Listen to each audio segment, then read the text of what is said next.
এ ভাই, এ ভাই, ঘর থেকে বেরো। আরে ভাড়াও না কে, তোমার সাথে জরুরি কথা আছে, বেরো তাড়াতাড়ি। সকাল সকাল ডাকছিস কে? কিছে? ভাই এদিকে আসো, তুমি, তোমার সঙ্গে কথা আছে।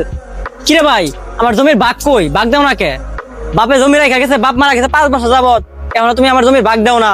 কি ভাই, তুই এগুলা কি বলতেছিস? জমি ভাগ করার কি আছে? সব জমি তো আমাদেরই রে ভাই। আমাদের আমাদের করতে করতে সে 5 বছর চলে গেল, এখনো কোনো ভাগাভাগি নাই। তুমি একাই সব জমি ভাগ খাচ্ছ। ভালোই তো নাটক শুরু করছো তুমি। গাছের আমগুলা তুমি খাইতেছো, কাঁঠাল তুমি খাইতেছো, সেদিন পুকুরের মাছ বিক্রি করলা, অথচ আমি জানি না। ভাই তুই এগুলা কি বলতেছিস? তোর জন্য তো মাছটা বিক্রি করলাম আমি।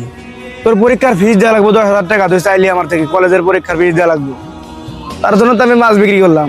ও, তুমি মাছ বিক্রি করলা 2 লাখ টাকা, আর আমার পরীক্ষার ফি দিছো 10,000 টাকা। তুমি আমার হিসাব বুঝাও না, আমি কি কিছু বুঝি না? ভাই তুই এগুলা কি বলতেছিস? বাপে মরার সময় বলে গেছিল, বাজান তো ছোট ভাইয়ের দেহ হারাইস, ভালো মানুষের মতো মানুষ বানাইস। আর আজকে তুই এই মানুষ হলি, তোর আমি উচ্চ শিক্ষিত করলাম, আর তোর এই শিক্ষা ভাই। জমি তোমার এক এক না, তুমি তোলে তোলে ঠিকই বাটপাড়ি করতেছো, আর তোলে তোলে অনেক ব্যাংক ব্যালেন্স করতেছো। ভবিষ্যতে আমার কি আছে? আমার তো কিছুই নাই। আজকে তুই ব্যাংক ব্যালেন্সের কথা বলস। ব্যাংক ব্যালেন্স আমি কার লাগে করতেছি? সব তো তোর লাগে করতেছি। আমার কি কিছু আছে? আমি তোর জন্য বিয়াটা বন্ধ করে নাই যে আমার বউ আইলে তোর হিংসা করব। জমি আমাদের 2 জনের নামেই, বাপে আমাদের 2 জনের জমি দিয়ে গেছে। তো আমি তোমার এগুলো নাটক আর শুনবো না, এত নাটক শোনার সময় নাই আমার। তুমি দিবা কি দিবা না, যদি না দেও কেমনে জমি নিতে হয় সেই ব্যবস্থা আমি করে নিবনি। তুমি বড় ভাই দেখে ঠকাই দেছো না আমারে, আমিও দেখে নিবো তুমি আমার কেমনে ঠকাও।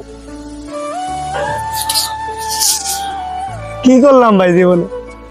কার জন্য আমি এত কিছু করলাম? যে ভাইয়ের জন্য এত কিছু করলাম, সেই ভাই আমারে বুঝলো না। মেম্বার সাহেব, উত্তরপাড়া খালেক 2 বার আইছিল বিচারের জন্য।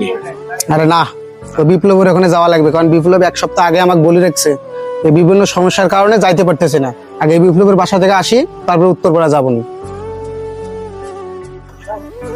এই ছাতা ভালো করে ধর, ছাতা কোন দিকে ধরছিস? আসসালামু আলাইকুম মেম্বার সাহেব। ওয়ালাইকুম আসসালাম রাহমাতুল্লাহ। কি অবস্থা বাবা, সকাল সকাল তুমি কই যাচ্ছ? আমি আপনার কাছে যাইতেছিলাম। তা বাবজান কি মনে করে আসলা? আরে আর বললেন না, আমার বড় ভাই নিয়ে আমি আর পারতাছি না। আমার বাপ মারা গেছে 5 বছর যাবত, অথচ আমার কোনো কিছু দিতেছে না। সে সব জমির ভাগে একাই খাইতেছে। আমার কি কোনো ভবিষ্যৎ নাই? এর একটা সমাধান আপনি করেই দেন। আচ্ছা বাজান, মাথা গরম করিও না, আমি এই বিচারের একটা ফয়সালা করব। আসো এখানে রোদ, একটু ছায়ায় বসে বিস্তারিত শুনি কি হয়েছে।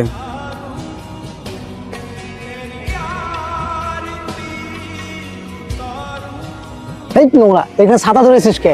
দেখতেছিস এই জায়গায় ছায়া আছে, তারপর ছাতা ধরা থাকা লাগে? এই জন্য